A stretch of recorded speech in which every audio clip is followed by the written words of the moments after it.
as weeds, creepers, etc., are on the ground as flowers, fruits and sprouts are on trees. Section 59.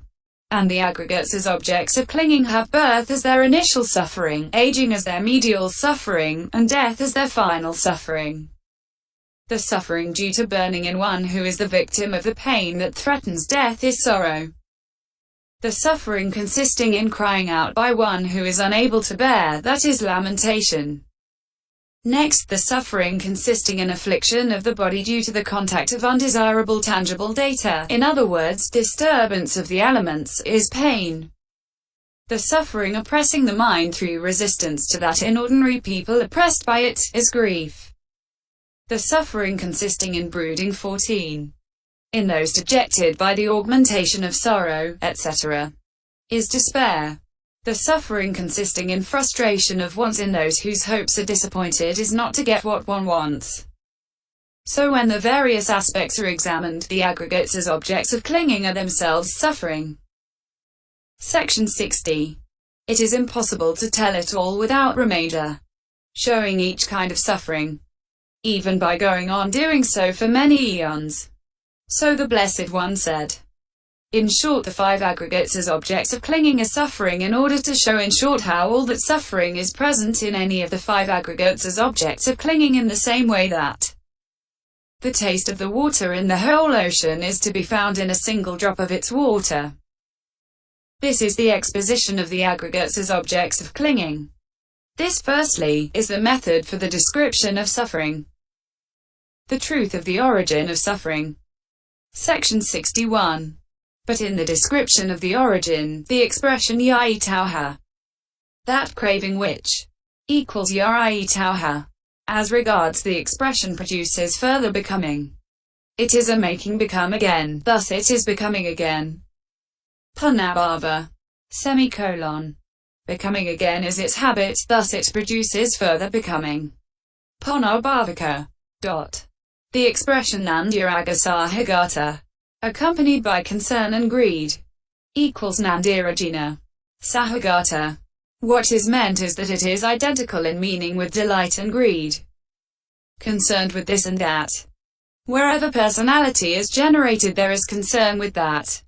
The expression that is to say, sayathadi, is a particle. Its meaning is which is that. Craving for sense desires, craving for becoming, craving for non-becoming will be explained in the description of dependent origination. 17. ff. Closing parenthesis. Although this is threefold, it should nevertheless be understood as the noble truth of the origin of suffering, taking it as one in the sense of its generating the truth of suffering. The truth of the cessation of suffering. Section 62. In the description of the cessation of suffering, it is the cessation of the origin that is stated by the words that which is of that same craving, and so on. Why is that? Because the cessation of suffering comes about with the cessation of its origin. For it is with the cessation of its origin that suffering ceases, not otherwise. Hence it is said, just as a tree cut down grows up again, while yet its root remains unharmed and sound, so with the tendency to crave intact, this suffering is ever reproduced. DHP 338. Section 63. So it is because suffering ceases only through the cessation of its origin that, when teaching the cessation of suffering, the Blessed One therefore taught the cessation of the origin. For the perfect ones behave like lions. When they make suffering cease and when they teach the cessation of suffering, they deal with the cause, not the fruit. But the sectarians behave like dogs. When they make suffering cease and when they teach the cessation of suffering, by teaching devotion to self-mortification, etc., they deal with the fruit, not the cause. This, in the first place, is how the motive for teaching the cessation of suffering by means of the cessation of its origin should be understood. Section 64. This is the meaning of that same craving. Of that craving which, it was said, produces further becoming, and which was classed as craving for sense desires and so on. It is the path that is called fading away. For with the fading away of greed he is liberated. MI 139, is said. Fading away and cessation is cessation through fading away. Remainderless fading away and cessation is cessation through fading away that is remainderless because of eradication of inherent tendencies. Or alternatively, it is abandoning that is called fading away. And so, the construction here can be regarded as remainderless fading away, remainderless cessation. Section 65. But as to meaning, all of them are synonyms for nibbana. For in the ultimate sense it is nibbana that is called the noble truth of the cessation of suffering. But because craving fades away and ceases on coming to that, it is therefore called fading away and cessation. And because there comes to be the giving up, etc., of that craving on coming to that nibbana, and since there is not even one kind of reliance here to be depended upon from among the reliances consisting in the cords of sense desires, etc., it is therefore called giving it up, relinquishing it, letting it go, not relying on it. Section 66. It has peace as its characteristic. Its function is not to die, or its function is to comfort. It is manifested as the signless, or it is manifested as non-diversification. Discussion on Nibbana. Section 67. Question 1. Is Nibbana non-existent because it is unapprehendable, like the hare's horn? Answer. That is not so, because it is apprehendable by the right means. For it is apprehendable by some, namely, the noble ones by the right means, in other words, by the way that is appropriate to it, the way of virtue, concentration, and understanding. It is like the supramundane consciousness of others, which is apprehendable only by certain of the noble ones by means of knowledge of penetration of others' minds. Therefore it should not be said that it is non-existent because unapprehendable. For it should not be said that what the foolish ordinary man does not apprehend is unapprehendable. Section 68. Again, it should not be said that Nibbana does not exist. Why not? Because it then follows that the way would be futile. For if Nibbana were non-existent, then it would follow that the right way, which includes the three aggregates beginning with virtue and is headed by right understanding, would be futile. And it is not futile because it does reach Nibbana. Q. 2. But futility of the way does not follow because what is reached is absence, that is, absence of the five aggregates consequent upon the cutting off of the defilements. A. That is not so. Because though there is absence of past and future aggregates, there is nevertheless no reaching of Nibbana simply because of that. Q. 3. Then is the absence of present aggregates as well Nibbana. A. That is not so. Because their absence is an impossibility, since if they are absent then non-presence follows. Besides, if Nibbana were absence of present aggregates too, that would entail the fault of excluding the arising of the Nibbana element with result of past clinging left at the path moment, which has present aggregates as its support. Q. 4. Then will there be no fault if it is non-presence of defilements that is Nibbana. A. That is not so.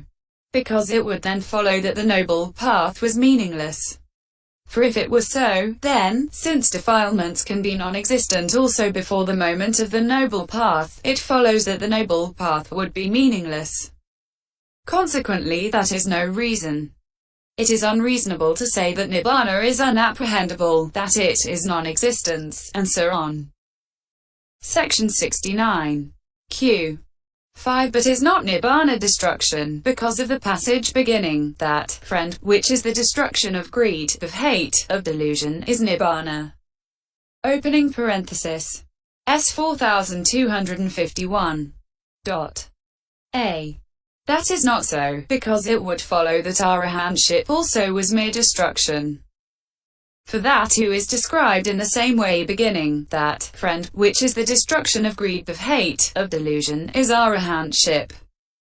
S 4252. And what is more, the fallacy then follows that Nibbana would be temporary, etc. Semicolon. For if it were so, it would follow that nibbana would be temporary, have the characteristic of being formed, and be obtainable regardless of right effort. And precisely because of its having formed characteristics it would be included in the formed, and it would be burning with the fires of greed, etc. And because of its burning it would follow that it was suffering. Q. 6. Is there no fallacy if nibbana is that kind of destruction subsequent to which there is no more occurrence? A. That is not so. Because there is no such kind of destruction. And even if there were, the aforesaid fallacies would not be avoided. Also because it would follow that the noble path was nibbana. For the noble path causes the destruction of defects, and that is why it is called destruction. And subsequent to that there is no more occurrence of the defects. Section 70. But it is because the kind of destruction called cessation consisting in non-arising, that is, nibbana, serves figuratively speaking as decisive support for the path that nibbana is called destruction as a metaphor for it. Q. 7. Why is it not stated in its own form? A. Because of its extreme subtlety. And its extreme subtlety is established because it inclined the Blessed One to inaction, that is, to not teaching the Dharma. CMI 186. And because a noble one SI is needed to see it. CMI 510. Section 71. It is not shared by all because it can only be reached by one who is possessed of the path. And it is uncreated because it has no first beginning. Q. 8. Since it is when the path is, then it is not uncreated. A. That is not so, because it is not arousable by the path. It is only reachable, not arousable by the path. That is why it is uncreated. It is because it is uncreated that it is free from aging and death. It is because of the absence of its creation and of its aging and death that it is permanent. Section 72. Q. 9. Then it follows that nibbana, too, has the kind of permanence claimed of the atom and so on. A. That is not so. Because of the absence of any cause that brings about its arising. Q. 10. Because nibbana has permanence, then, these that is, the atom, etc. are permanent as well. A. That is not so. Because in that proposition the characteristic of logical cause does not arise. In other words, to say that nibbana is permanent is not to assert a reason why the atom, etc. should be permanent. Q. 11. Then they are permanent because of the absence of their arising, as nibbana is. A. That is not so. Because the atom and so on have not been established as facts. Section 73.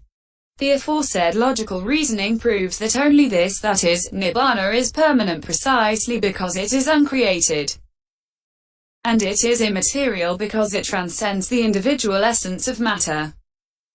The Buddha's goal is one and has no plurality. But this single goal, nibbana, is firstly called with result of past clinging left since it is made known together with the aggregates resulting from past clinging still remaining during the Arahant's life, being thus made known in terms of the stilling of defilement, and the remaining result of past clinging that are present in one who has reached it by means of development. But secondly, it is called without result of past clinging left since after the last consciousness of the Arahant, who has abandoned arousing future aggregates and so prevented karma from giving result in a future existence, there is no further arising of aggregates of existence, and those already arisen have disappeared. So the result of past clinging that remained is non-existent. And it is in terms of this non-existence, in the sense that there is no result of past clinging here, that that same goal is called without result of past clinging left. See it 38. Section 74. Because it can be arrived at by distinction of knowledge that succeeds through untiring perseverance. And because it is the word of the Omniscient One, nibbana is not non-existent as regards individual essence in the ultimate sense. For this is said, because there is an unborn, an unbecome, an unmade, an unformed. Id 37. Udati. This is the section of the definition dealing with the description of the cessation of suffering. The truth of the way. Section 75. In the description of the way leading to the cessation of suffering, 8 things are given. Though they have, of course, already been explained as to meaning in the description of the aggregates, still we shall deal with them here in order to remain aware of the difference between them when they occur in a single moment on the occasion of the path.